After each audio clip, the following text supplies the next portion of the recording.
2016 का इंडिया जब e commerce अपने बूम पर था और उस टाइम एक कंपनी थी जो कि इंडिया के फ्यूचर ई कॉमर्स किंग के नाम से देखी जा रही थी और वो थी Snapdeal. Valuation $6.5 billion, backed by giants like SoftBank and Alibaba, and SoftBank का $627 million का इन्वेस्टमेंट 2014 में ही कंपनी को मिल चुका था, जो कि ऐसा टाइम था जब इंडिया के स्टार्टअप हिस्ट्री का ये बिगेस्ट सिंगल चेक था।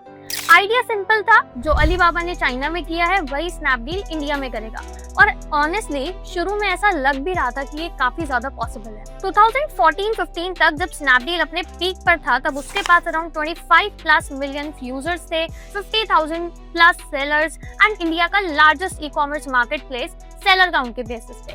बट फिर सिर्फ 2 साल के अंदर स्नैपडील ऑलमोस्ट सीन से गायब हो चुका था। Amazon, फ्लिपकार्ट जो कि लेटर वॉलमार्ट के साथ जुड़ा, और ये सब 2017 तक हो चुका था। आज स्नैपडील अपने आईपीओ की बात कर रहा है, बट वो आईपीओ ग्रोथ के लिए नहीं आ रहा, बस अपने इन्वेस्टर्स को एग्जिट देने के लिए आ रहा है। तो क्वेश्चन ये है कि ऐसी क्या गलती हुई जो $6.5 बिलियन का जाइंट इररिलेवेंस में चला गया। स्नैपडील की कहानी स्टार्ट होती है 2010 में, और उस टाइम इंडिया में e commerce almost non existent था। सिर्फ एक प्लेयर था, फ्लिपकार्ट, एंड फ्लिपकार्ट का रेवेन्यू भी अराउंड 15-20 करोड़ था। इंटरेस्टिंगली स्नैपडील ई कॉमर्स से स्टार्ट ही नहीं हुआ था। It started as India's Groupon discount coupons for restaurant, salons and spas, और इसीलिए इसका नाम भी था स्नैपडील। बट फाउंडर्स कुणाल बाल और रोहित बंसल को जल्दी ही समझ में आ गई एक प्रॉब्लम कि कूपन्स की वैल्यू सिर्फ 50-100 रुपए होती है और रियल स्पेंडिंग होती है रेस्टोरेंट और सैलून्स में। मतलब कि स्नैपडील कंज्यूमर का वॉलेट का बहुत ही छोटा सा शेयर कंट्रोल कर रहा था, और कुणाल का क्लियर थॉट था कि अगर बड़ा बिजनेस बनाना है तो कंज्यूमर के वॉलेट का एक बड़ा शेयर कैप्चर करना ही पड़ेगा। 2011 में कुणाल और रोहित चाइना गए और वहां उन्होंने देखा अलीबाबा का मैजिक। कैसे अलीबाबा ने मिलियंस ऑफ स्मॉल रिटेलर्स को ऑनलाइन ला दिया और कैसे एक मैसिव स्केलेबल मार्केटप्लेस बनाया। बस वही से उन्होंने डिसीजन लिया कि स्नैपडील भी अब एक full fledged e commerce marketplace बनेगा। और ये वो टाइम था जब फ्लिपकार्ट भी अपनी रॉकेट स्पीड पर ग्रो कर रहा था। Tiger Global, SL, hundreds of millions of dollars आ चुके थे और फ्लिपकार्ट एक यूनिकॉर्न बन चुका था। ई कॉमर्स सडनली इंडिया का हॉटेस्ट सेक्टर बन गया था, और यही एंट्री होती है एक हैवी वेट की, सॉफ्टबैंक। 2014 में सॉफ्टबैंक ने अलीबाबा से $20 मिलियन लिए एंड $60 बिलियन का रिटर्न कमाया। मासा सन अब इंडिया में वही सक्सेस रिपीट करना चाहता था। अमेरिकन इन्वेस्टर्स ने फ्लिपकार्ट में इन्वेस्ट किया और मासा सन ने स्नैपडील में। $627 मिलियन का इन्वेस्टमेंट 2014 में हुआ, और 2015 में और $500 मिलियन का इन्वेस्टमेंट अलीबाबा और फॉक्सकॉन के साथ। अब इस फंडिंग के बाद स्नैपडील के पास थे मैक्सिमम सेलर्स, और फ्लिपकार्ट रेवेन्यू में आगे था बट स्नैपडील स्केल पे फोकस कर रहा था। और फिर आता है रियल विलन या हीरो, Amazon।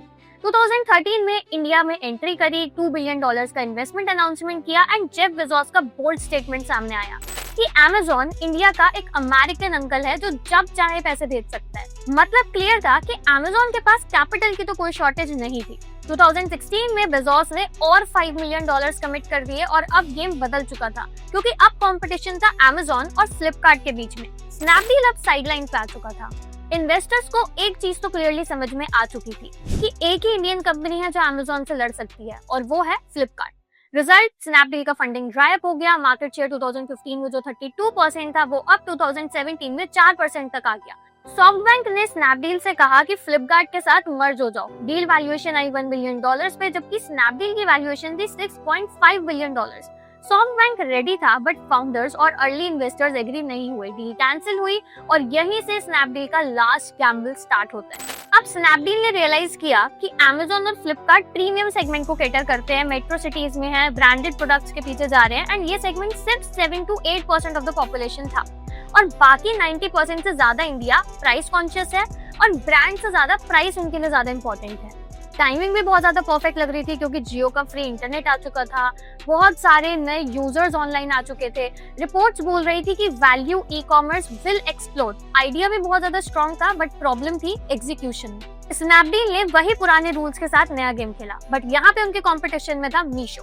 तो जो कमीशन मॉडल स्नैपडील पहले यूज करता था 15 से 25% का, वही उसने फॉलो किया, पर मीशो 0 कमीशन के साथ आया। तो ज्यादा सेलर अट्रैक्ट हुए मीशो पे, प्राइस एडवांटेज कस्टमर को मिला, तो दोनों के लिए एक विन विन सिचुएशन क्रिएट हुई। सेकंड प्रॉब्लम जो थी वो थी ट्रस्ट इशू, क्योंकि स्नैपडील ने Tier 2, Tier 3 टाउन्स में तो बहुत ज्यादा फास्ट सेलर ऑनबोर्डिंग की, बट क्वालिटी चेक्स बहुत वीक थे।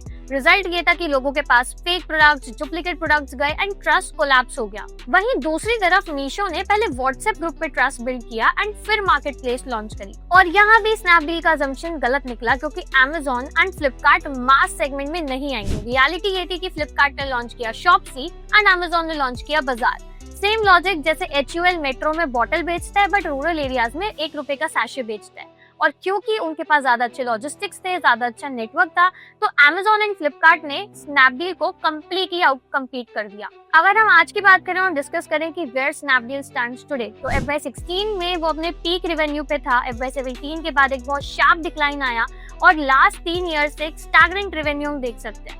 लॉसेस भी कंट्रोल में नहीं है। 2022 में Kunal and Rohit stepped away from their active roles and अब जो IPO की बात हो रही है, that is not for growth, that's for investor exit. SoftBank, Nexus, eBay Singapore 10 साल के बाद पार्शियल एग्जिट करेंगे। अब इससे सबसे बड़ा लेसन हम ये सीख सकते हैं कि बिजनेस मॉडल अगर हमें चेंज करना हो, कस्टमर सेगमेंट अगर हमें चेंज करना हो, तो हाफ हार्टेड इन्फॉर्मेशन या हाफ हार्टेड ट्वीट से हमें काम नहीं करना चाहिए।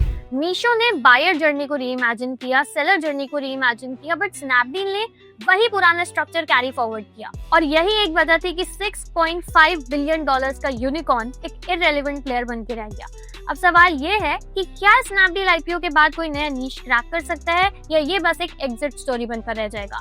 अपना व्यू कमेंट में जरूर शेयर करना and as always thanks for watching. मिलते हैं नेक्स्ट एपिसोड में।